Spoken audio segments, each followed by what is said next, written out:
Kapla, everyone. Tomy has just released a new video for their D7, their 350 scale D7 campaign that they're going to be starting very soon. So we're going to take a look at that right now and then get into the conversation. So enjoy the video and then I'll talk about it afterwards. Let's go.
Hello guys and welcome back. I'm Captain Foley, and Tomy, as you guys may or may not know, is releasing a 350 scale D7, both in the concept version and the production or the filming version. It's going to be die cast. It's going to be awesome. I've already done a video talking about it, of all of the initial images and stuff that they had released. So go check that out if you haven't already. But they also just recently, earlier this week, released a video showing off a few more of the features and get some other looks at the ship, and it's actually pretty cool. It's a pretty well done video. We're going to go through that right now and discuss everything that I see and any quote-unquote concerns that have been brought up over the last little while by people. So hopefully this answers some questions, might raise some more, but you can reach Tomy through their Facebook group, or comment down below if you have any questions. I'll see what I can do in regards to getting some answers for you. And yeah, we also have a video coming out on the Trekyards channel, an interview with Chris from Tomy, and he addresses a lot of our concerns and a lot of your concerns, because we brought a lot of them to him during our interviews. So be sure to check that out as well on the Trekyards channel, which if you're not subscribed over there, please go do so. But anyway, let's get into this video and see what we see. All right, you got the klaxon, which is really cool. Their model showing up on screen. Hold on, let's pause here. Original concept design, prototype subject to change pending licensor approval. Sound effects not included in the replica. On the replica. Model only lights up while on the base. Cord not included, batteries not included. Model does not include vanish mode, which we'll see in a second. Remote does not activate vanish mode. I love how they had to put that in, because people were expecting the ship to cloak. Moving on.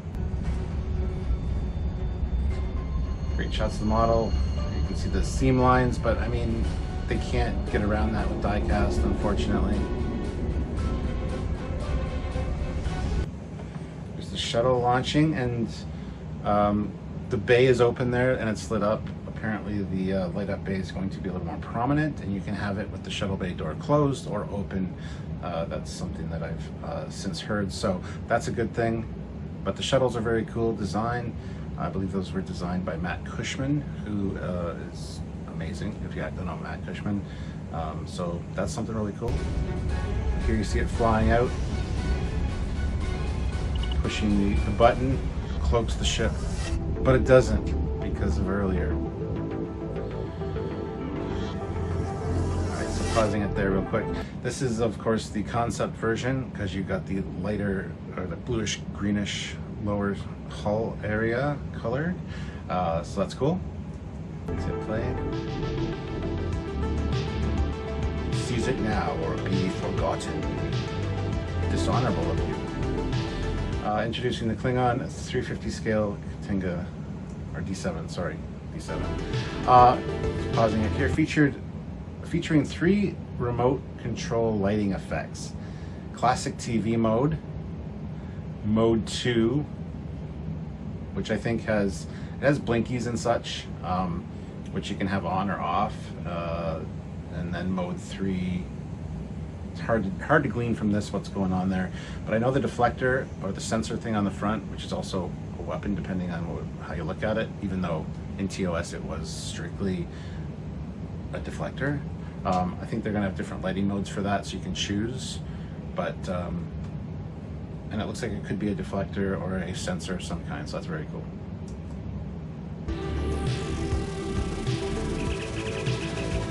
Communicator opening, that's the classic TOS sound. I don't know why they didn't go with something more like the Klingon communicator from Star Trek 3, but I mean, it's TOS. They're just going with that, I assume. And that's fine. I mean, I love the design of this. It's rarely seen, but it's great to have a 1-to-1 scale Klingon communicator, as you can use as a prop or as the remote control. So yeah, and who knows what it's going to include. It is lighting up again. Display base with spotlights. And the reason they did the green spotlighting was because, first of all, it makes it look like the concept version, the original Vision, with the greenish blue hue underneath, and even the gray one, if you get that, will, once the lights are on, it'll kind of have that look. Apparently they did paint it all gray because the color scheme for the bottom of the ship was messing with the blue screen that they used for visual effects back then.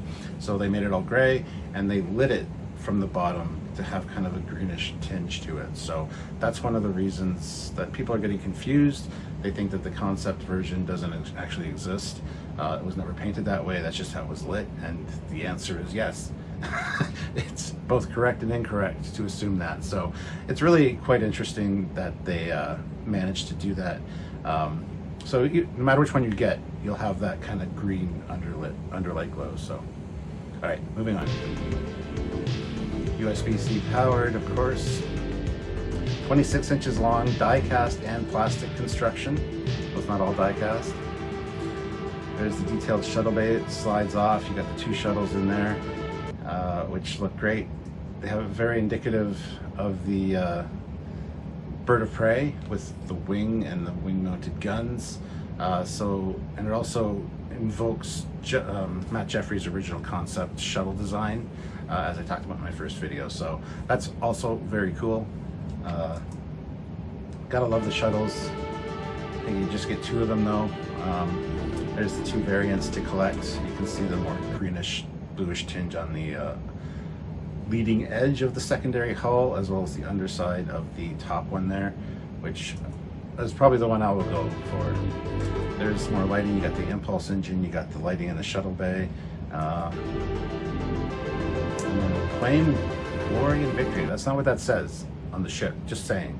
I'm not quite sure what the exact translation is for that, or if there even is one, but love those classic TOS markings and that classic Klingon TOS emblem with the multicolor. Love the gold detailing on that diamond shaped thing on the strut. That looks fantastic. Love that fire up glow of the vents there. You saw a flash of blue and green color in there, so you're going to be able to change that, which is cool. Or if that's a fire mode, I'm not sure. If you want to say it's a weapons thing, even though in TOS it wasn't, but you know, teach their own. Blinking lights.